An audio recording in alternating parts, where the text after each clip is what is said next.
Hello, Scorpio, Sun, Moon, Rising, and Venus signs. Kamusta kayo? Sana po'y nasa mabuti kayong kalagayan. Welcome back po sa Star Tarot. At kung bago kayo rito, welcome din po kayo. And please subscribe, like, share my videos, and leave me a comment po kung naka-resonate kayo. Thank you. So, yung first message po ninyo would be for general life, and we have the Eight of Wands. So, napakaganda ni Eight of Wands kasi this is a fast-moving energy. Kaya kung mayroon man mga pagbabago rito sa buhay ninyo na dadating, that's gonna come in a fast pace, no? Magiging mabilis ang pag-transform ng inyong sitwasyon. And the travel is also imminent for some of you dito, Scorpio. Meron mga pagbabiyahing gagawin that could be related to expansion ng negosyo, studies, pwedeng ganun. Or baka mayroon magsisimula rito ng bagong siguro, bagong trabaho, 'di ba? It could be an international I mean yung overseas job opportunity. So pwedeng may ganung ganap, no? At pwede rin, no? Pwede rin na dadating na dito yung bunga din ng inyong pagsisikap.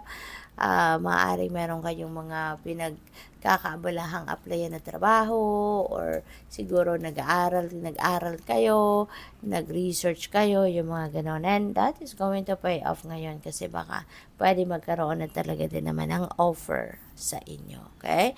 Maraming oportunidad na pwedeng kumatok sa inyo rito, no? And that could be in various areas of life.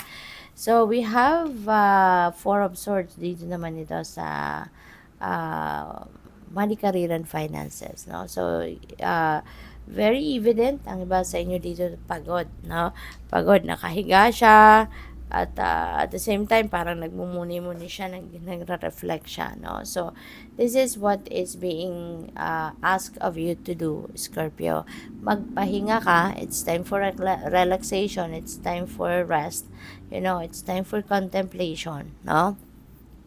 At ibigay mo sa sarili mo yung tulog, yung quality sleep. Kasi alalahanin mo na during sleep, that's when our body recuperates. Now, during sleep, then diyan bumabawi ang katawan natin. Diyan nagre-repair, no, yung cells ng katawan natin.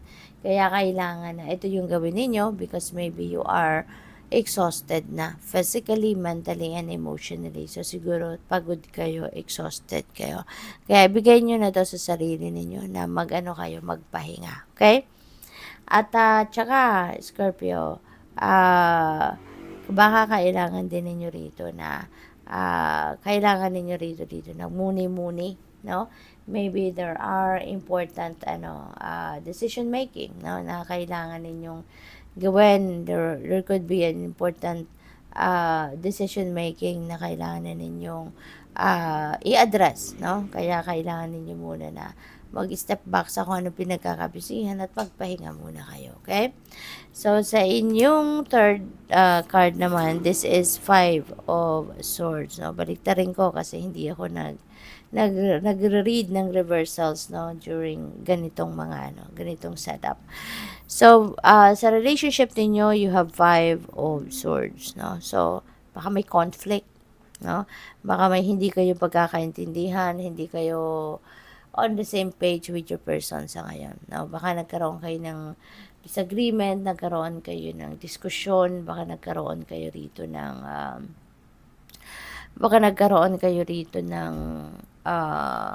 pag-aaway, no? Ng inyong person. But this is 5, no? This is 5, and 5 resonates with change. Kaya, paano mga sitwasyon na to, baka kailangan nyo lang dito na pag-usapan, kailangan lang ninyo na pahupain muna yung inyong tension, no, between each other, pahupain muna ninyo yung galit, yung mga ganun, yung emosyon, no? And maybe, mapag-usapan pa rin ninyo ito, okay? So, kuha tayo ng clarifiers, and before that, salamat muna for all the support, no, na binibigay ninyo sa aking channel. Thank you for being here. Thank you for subscribing. And kung hindi pa po kayo nakaka-subscribe, please subscribe na po. Thank you. And thank you din sa mga hindi nag-skip ng ads, pati na rin sa mga nagbibigay ng donasyon through Super Thanks. Salamat. At bukas na po yung channel membership, no? Just in case interested po kayo, please check it out. So, 9 of Wands is clarifying the 8 of Wands. Ayan. So, baka gusto mo ng mga napagod na talaga kayo, no? Kasi si Nine of Wands, parang inibitahan kayo dito na mag-persevere ka, wag kang sumuko, okay? Baka kasi ang iba sa inyo napapagod na, no? Maybe, since we also have Four of Swords, so definitely, may kapaguran, may pagkasawa, may pagkapagod na dito, physically, mentally, you know, na nararamdaman ng iba sa inyo. Kaya parang, teka lang, wag mo namang isuko ito, 'di ba? Wag mong isuko kung ano yung pinagkakaabalahan mo or yung pinagtatrabahuan mo kasi sayang. Sayang ng effort, time, and energy na nilagay mo rito sa ano na to, sa mga sitwasyon na ito, hindi ba? Sayang naman ng effort na binigay nyo na dito tapos i-give up mo lang, hindi ba? So, pagdating naman dito sa Four of Swords, we have Queen of Wands. Ayan. So, magpahinga ka. Okay, magpahinga ka and after that, now when you are already, when you get back to your center, when you get back to your focus, then go for whatever you want to achieve. Kasi si Queen of Wands may go-getter attitude ito. 'Di ba? So maganda ito na paghahandaan mo, 'di ba? Get ready physically, especially, no, and mentally na before you embark on a new beginning, before you embrace a new endeavor dito, a new venture, talagang you are physically, mentally ready for it, no? At kasi si Queen of Wands, once na nag-take action siya, hindi siya titigil hanggat hindi niya makukuha yung gusto niya. Hindi siya titigil mag-effort hanggat hindi niya na-achieve yung mga bagay na gusto niyang ma-achieve. Kaya dapat physically, mentally, and emotionally fit and ready kayo para magtuloy-tuloy, no, ang pag ah, paglakbay ninyo dito sa path na ito, patungo doon sa kung ano man ang gusto ninyong ma-achieve, lalo-lalo na sa inyong money career, no, and finances area of life. Si Seven of Cups is clarifying the Five of Swords. Marami kayong gustong pag-isipan, no? Or marami kayong gustong desisyonan dito, no, na related sa inyong relationship. Baka meron kayong mga options, di ba? May maraming pumapasok sa isip ninyo na gusto ninyong or pinag-iisipan ninyo kung alin dito, no? Pwedeng magkaroon, papaanda rin siguro dito ng iba yung pride ninyo na dahil sa pag-aaway na ito, dahil sa diskusyon na to, give up mo na ba yung relasyon? Give up ko na ba yung relationship? 'Di ba? Or, 'di ba?